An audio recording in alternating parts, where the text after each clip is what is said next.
ವಿದ್ಯಾರ್ಥಿಗಳೇ, ಭಾಗ 4ರಲ್ಲಿ 34ರವರೆಗೆ ಪ್ರಶ್ನೆಯನ್ನು ನೋಡಿದ್ದೇವೆ. ಈಗ 36ನೇ ಪ್ರಶ್ನೆ, 35ನೇ ಪ್ರಶ್ನೆ ಪ್ರಮೇಯ ಇದೆ. ಪ್ರಮೇಯದ ಭಾಗ ಸಪ್ರೇಟ್ ಮಾಡ್ತಾ ಇದ್ದಾನೆ, ಹೀಗಾಗಿ ಅಲ್ಲಿ ಪ್ರಮೇಯಗಳನ್ನು ನೋಡೋಣ. ಮೊದಲನೇದು, ಸಮಾಂತರ ಶ್ರೇಣಿಯ ಮೊದಲ n ಪದಗಳವರೆಗಿನ ಮೊತ್ತ ಅಂದರೆ Sn = ಅವನೇ ಕೊಟ್ಟಿದ್ದಾನೆ 5n - n². ಆದರೆ ಸಮಾಂತರ ಶ್ರೇಣಿಯನ್ನು ಬರೆಯಿರಿ ಹಾಗೂ ಶ್ರೇಣಿಯ 21ನೇ ಪದವನ್ನು ಮತ್ತು 21ನೇ ಪದಗಳ ಮೊತ್ತವನ್ನು ಕಂಡುಹಿಡಿಯಿರಿ. ಹಾಗಾದರೆ ಮೊದಲನೇ ಪದ ಅಂದರೆ ಮೊದಲನೇ ಪದದ ಮೊತ್ತ ನೋಡೋಣ. n ಅಂದರೆ 1 2 3 4 ಡ್ಯಾಶ್ ಡ್ಯಾಶ್. ಹಾಗಾದರೆ Sn = 5n - n².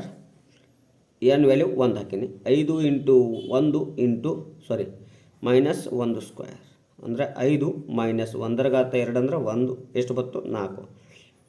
S1 ಅಂದರೂ ಒಂದೇ, S1 = A ಅಂದರೂ ಒಂದೇ, A1 ಅಂದರೂ ಒಂದೇ. ಇನ್ನು n = 2 ಹಾಕೋಣ.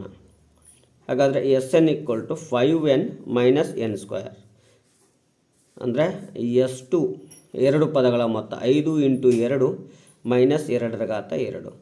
5 2 10 -4 = 10ರಲ್ಲಿ 4 ಹೋದರೆ 6 ಅಂದರೆ ಎಷ್ಟು 2 ಪದಗಳ ಮೊತ್ತ.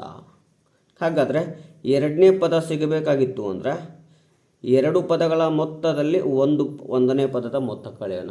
ಹಾಗಾದರೆ 6 - 4 = 2. ಇದು ಎಷ್ಟನೇ ಪದ ರೀ? ಎರಡನೇ ಪದ. ಇನ್ನು D = A2 - A1. A2 2 ಇದೆ, -4 A1. ಸೊ 4ರಲ್ಲಿ 2 ಹೋದರೆ 2, ದೊಡ್ಡ ಅಂಕಿ ಮುಂಚಿನ ಮೈನಸ್. ಹಾಗಾದರೆ ಏನು ಸಿಕ್ತು ರೀ ನಮಗೆ? D ಸಿಕ್ತು. A ಸಿಕ್ಕಿದೆ. 21ನೇ ಪದ A21. A + 20D. A ಅಂದರೆ 4 + 20 × -2. 4 + -, -22 40. ಸೊ 40ರಲ್ಲಿ 4 ಹೋದರೆ -36. 21ನೇ ಪದ ಸಿಕ್ತು. ಏನು ಸಿಕ್ತು ರೀ? -36. ಇನ್ನು 21ನೇ ಪದಗಳ ಮೊತ್ತ Sn = n/2 × A + An. 21 ಅಂದರೆ 21/2. A ಅಂದರೆ 4 ಪ್ಲಸ್ An ಅಂದರೆ -21ನೇ ಪದ -36. 21/2 4 + -36. ಹಾಗೆ 21/2 30ರಾಗ 4 ಹೋದರೆ 32. ಯಾವ? -32. 2 1 2 16 ಪ್ಲಸ್ × ಮೈನಸ್ 16 1 16, 1 ಉಳಿತು. 16 2 32 1 33. ಹೀಗೂ ಬಿಡಿಸ್ಬೋದು. ಬೇಡ್ರಿ ಅಂದರೆ Sn = 5n - n². n ಅಂದರೆ 21. 5 × 21 - 21². 21 5ಲೆ 105 ಮೈನಸ್ 21 × 21 ಅಂದರೆ 441. ಸೊ ಮೈನಸ್ 441ರಾಗ 105 ಹೋದರೆ 336.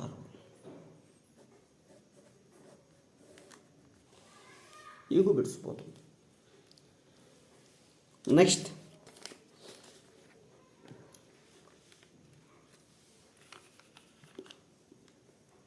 ಪ್ರಶ್ನೆ ಓದೋಕ್ಕೆ ಬರಬೇಕು. ಮೊದಲು ಒಂದು ಸಮಾಂತರ ಶ್ರೇಣಿಯಲ್ಲಿ 30 ಪದಗಳಿವೆ. ಒಟ್ಟು ಪದಗಳ ಸಂಖ್ಯೆ 30. ಶ್ರೇಣಿಯ 17ನೇ ಪದವು ಅದರ 5ನೇ ಪದದ 3ರಷ್ಟಕ್ಕಿಂತ 4 ಹೆಚ್ಚು, ಅವಾಗ 2 ಸಮ ಆಕಾವ. 3ರಷ್ಟಕ್ಕಿಂತ 4 ಹೆಚ್ಚು. ನೆಕ್ಸ್ಟ್ 10ನೇ ಪದವು 31 ಆದರೆ 10ನೇ ಪದ 31. ಹಾಗಾದರೆ 17ನೇ ಪದ ಅಂದರೆ a plus 16d a plus 4d into 3 plus 4 a plus 16d equal to 3 into a 3a plus 3 4 12d 3ರಷ್ಟಕ್ಕಿಂತ ಹೆಚ್ಚು ಪ್ಲಸ್ 4. ನೋಡ್ರಿ ಎ ಇಲ್ಲಿ ಇಟ್ಕೊಳ್ರಿ, ಪ್ಲಸ್ 3 ಆ ಕಡೆ ಆದರೆ minus 3a plus 16d minus 12d equal to 4. 3a ಒಳಗಡೆ ಎ ಹೋದರೆ minus 2a plus 16ಆಗ 12 ಹೋದರೆ 4d ಈಕ್ವಲ್ ಟು ಎಷ್ಟು ಬಂತು 4. 10ನೇ ಪದ a plus 9d equal to ಎಷ್ಟೈತ್ರಿ 31. ಇದಕ್ಕೆ ಏನು ಮಾಡೋಣ ರೀ, 2ರಿಂದ ಗುಣಾಕಾರ ಮಾಡೋಣ. ಇದು ಸಮೀಕರಣ 1 ಅನ್ನೋಣ, ಇದನ್ನ 2 ಅನ್ನೋಕೆ ಕೊಡ್ತದೆ. 2a ಪ್ಲಸ್ 18d 62 ಸಮೀಕರಣ 2. ಸೊ 2 ವ್ಯಾಲ್ಯೂ ಸೇಮ್ ಅದಾವ, ಆದರೆ ಚಿಹ್ನೆ ಬೇರೆ ಬೇರೆ ಅದಾವ. ಅಂದ್ರೆ ಸಮೀಕರಣ 1 ಪ್ಲಸ್ ಸಮೀಕರಣ 2. 2a plus 4d equal to 4. 2a plus 18d equal to 62 ಸಮೀಕರಣಗಳನ್ನು ಕೂಡಿಸ್ತಾ ಇದ್ದೇನೆ ರೀ. ಪ್ಲಸ್ ಇಂಟು ಪ್ಲಸ್ ಪ್ಲಸ್ ಆಗುತ್ತಾ, ಪ್ಲಸ್ ಇಂಟು ಪ್ಲಸ್ ಪ್ಲಸ್ ಆಗುತ್ತಾ, ಪ್ಲಸ್ ಇಂಟು ಪ್ಲಸ್ ಪ್ಲಸ್ ಆಗುತ್ತಾ. ಮೈನಸ್ 2a ಒಳಗಡೆ ಪ್ಲಸ್ 2a ತೆಗೆದ್ರೆ ಕ್ಯಾನ್ಸಲ್ ಆಗುತ್ತಾ. 18 ಪ್ಲಸ್ 4 22d ಪ್ಲಸ್ 62 ಇಂಟು 4 66. 22 ಒಂದಲೇ 22 ಮೂರಲೆ ಡಿ ಈಕ್ವಲ್ ಟು ಎಷ್ಟು ಬರ್ತದೆ 3 ಬತ್ತು. ಇನ್ನೇನು ಮಾಡೋಣ, ಇದರಲ್ಲಿ ಅಥವಾ ಇದರಲ್ಲಿ ಹಾಕೋಣ. ಏನು 2a ಪ್ಲಸ್ 4 ಇಂಟು ಡಿ ಅಂದರೆ 3 ಈಕ್ವಲ್ ಟು 4. 2a 4 ಮೂರಲೆ 12 ಪ್ಲಸ್ 12 ಆ ಕಡೆ ಹಾಕಿದರೆ ಮೈನಸ್ 12. 2a ಈಕ್ವಲ್ ಟು 12ರಲ್ಲಿ 4 ಹೋದರೆ 8, ದೊಡ್ಡ ಅಂಕಿ ಮಿಂಚಿನ ಮೈನಸ್ ಮೈನಸ್ ಮೈನಸ್ ಕ್ಯಾನ್ಸಲ್. 2 ಒಂದಲೇ 2 4. ಸೊ ಈಕ್ವಲ್ ಟು ಎಷ್ಟು ಬತ್ತು 4 ಬತ್ತು. ಏನು ಹೇಳಿದಾನೆ ರೀ, ಶ್ರೇಣಿಯ ಕೊನೆಯ 3 ಪದಗಳನ್ನು ಕಂಡುಹಿಡಿಯಿರಿ. ಹಾಗಾದರೆ ಕೊನೆಯ 30 ಪದ ಅದಾವ ಅಂದ್ರೆ 29 28 29 30. ಹಾಗಾದರೆ 29ನೇ ಪದ A29 ಅಥವಾ A28 A plus 27d. A ಅಂದರೆ 4 ಪ್ಲಸ್ 27 ಇಂಟು ಡಿ ಅಂದರೆ 3. 4 ಪ್ಲಸ್ 3 ಒಳ್ಳೆ 21, 2 ಉಳಿತು, 3 2 6 1 8. ಸೊ ಎಷ್ಟಾಯ್ತು ರೀ 85 ಆಯಿತು. 29ನೇ ಪದ 85ಕ್ಕೆ ಸಾಮಾನ್ಯ ವ್ಯತ್ಯಾಸ 3 ಕೂಡಿಸ್ಬಿಡ್ರಿ 88 ಆಯಿತು. 30ನೇ ಪದ 88ಕ್ಕೆ 3 ಕೂಡಿಸ್ಬಿಡ್ರಿ ಎಷ್ಟಾಗುತ್ತೆ 91 ಆಗುತ್ತೆ. ಇನ್ನು ಸಮಾಂತರ ಶ್ರೇಣಿ ಬರೆಯಿರಿ. ಸಮಾಂತರ ಶ್ರೇಣಿ ಮೊದಲನೇ ಪದ 4, ಅದಕ್ಕೆ 3 ಕೂಡಿಸಿದ್ರೆ 7, ಅದಕ್ಕೆ 3 ಕೂಡಿಸಿದ್ರೆ 10 ಡ್ಯಾಶ್ ಡ್ಯಾಶ್. ಈ ರೀತಿಯಾಗಿ ಸಮಸ್ಯೆಯನ್ನು ಓದಿ ಅರ್ಥ ಮಾಡ್ಕೊಂಡು ಬಿಡಿಸ್ಬೇಕಾಗುತ್ತಾ. ನೆಕ್ಸ್ಟ್ ಸಮಸ್ಯೆಯನ್ನು ನೋಡೋಣ.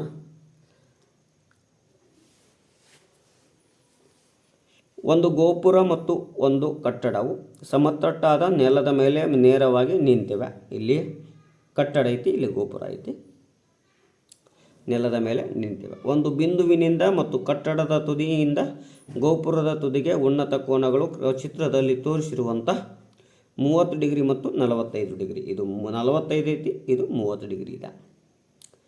ಗೋಪುರದ ಪಾದದಿಂದ ಬಿಂದುವಿಗೆ ಇರುವ ದೂರ 40 × √3 ಮೀಟರ್ ಹಾಗೂ ಕಟ್ಟಡದ ಎತ್ತರ 15 ಮೀಟರ್. ಆದರೆ ಗೋಪುರ ಮತ್ತು ಕಟ್ಟಡದ ಪಾದಗಳ ನಡುವಿನ ದೂರ ಅಂದರೆ ಇದನ್ನು ಕಂಡುಹಿಡಿಬೇಕು ನೀವು. ಹಾಗೂ ಗೋಪುರ ಮತ್ತು ಕಟ್ಟಡದ ತುದಿಗಳ ನಡುವಿನ ದೂರ, ಹಾಗಾದರೆ ಇದನ್ನು ಕಂಡುಹಿಡಿಬೇಕು y.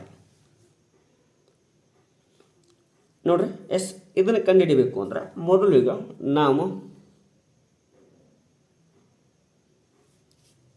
ಯಾವುದನ್ನು ಕಂಡುಹಿಡಿಬೇಕು, ಯಾವುದಾದ್ರೂ ಈ ವ್ಯಾಲ್ಯೂ ಕಂಡುಹಿಡಿಬೇಕಾಗುತ್ತಾ. ಹಾಗಾದರೆ ಈ ವ್ಯಾಲ್ಯೂ ಕಂಡುಹಿಡಿಯುವಂಥದ್ದು ಹೇಗೆ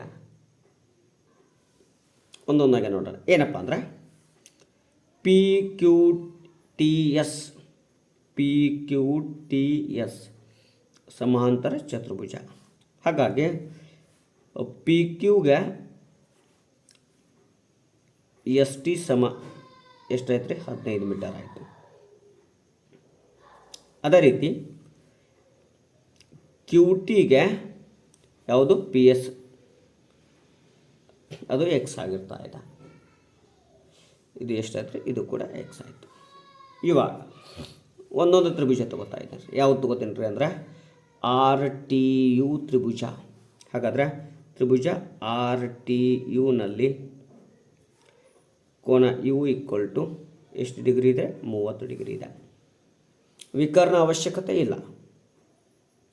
ಅಭಿಮುಖ ಡಿವೈಡೆಡ್ ಬೈ ಪಾರ್ಶ್ವ ಅಂದರೆ ಟ್ಯಾನ್ 30 ಡಿಗ್ರಿ ಈಕ್ವಲ್ ಟು ಅಭಿಮುಖ ಯಾವುದು ಟಿ ಆರ್, ಪಾರ್ಶ್ವ ಯಾವುದು ಟಿ ಯು. ಹಾಗಾದರೆ tan 30 ಡಿಗ್ರಿ ಅಂದರೆ ಅದ್ರ ವ್ಯಾಲ್ಯೂ ಗೊತ್ತಿರಬೇಕು. sin 30 ಅಂದರೆ 1/2, ಹೌದಾ.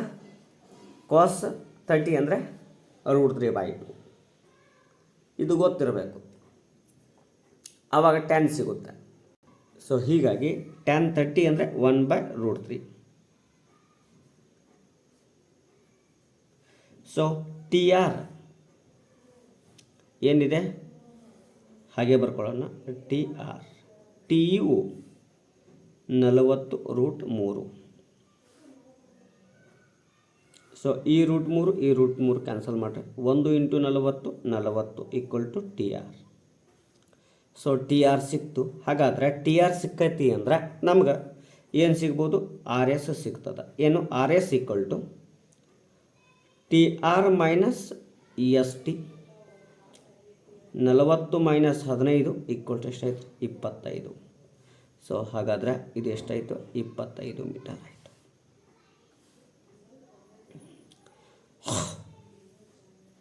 ಇನ್ನು ಏನು ಮಾಡೋಣ, ತ್ರಿಭುಜ ಪಿ ಆರ್ ಎಸ್ ಲಂಬ ಕೋನ ಆಗುತ್ತೆ. ಸೊ ಕೋನ ಪಿ ಈಕ್ವಲ್ ಟು 45 ಡಿಗ್ರಿ. ಹಾಗಾದರೆ ಅಭಿಮುಖ ಮತ್ತು ಪಾರ್ಶ್ವ ತಗೊಳ್ಳೋಣ. ಇಲ್ಲಿ tan 45 ಈಕ್ವಲ್ ಟು ಅಭಿಮುಖ ಆರ್ ಎಸ್, ಪಾರ್ಶ್ವ ಪಿ ಎಸ್. tan 45 ಅಂದರೆ 1, ಆರ್ ಎಸ್ ಅಂದರೆ ಎಷ್ಟಾಗುತ್ತೆ, 25, ಪಿ ಎಸ್ ಹಾಗೆ ಬರ್ಕೊಳ್ಳೋಣ. ಹಾಗಾದರೆ 1 × ಪಿ ಎಸ್ ಈಕ್ವಲ್ ಟು ಎಷ್ಟಾಯ್ತು, 25 ಮೀಟರ್ ಆಯಿತು. ಎಕ್ಸ್ ಸಿಕ್ತು. ಅಂದರೆ ಗೋಪುರ ಮತ್ತು ಕಟ್ಟಡದ ಪಾದಗಳ ದೂರ 25 ಮೀಟರ್. ನೆಕ್ಸ್ಟ್ ಅದೇ ರೀತಿ ಏನು ಮಾಡೋಣ, sin 45 ಡಿಗ್ರಿ ಈಕ್ವಲ್ ಟು ಅಭಿಮುಖ ಡಿವೈಡೆಡ್ ಬೈ ವಿಕರ್ಣ ಆರ್ ಪಿ. tan 45 ಅಂದರೆ 1/√2. ಆರ್ ಎಸ್ 25 ಭಾಗಲೇ R P equal to 25 × √2. So ಕಟ್ಟಡದ ತುದಿಗಳ ದೂರ 25 × √2 ಮೀಟರ್.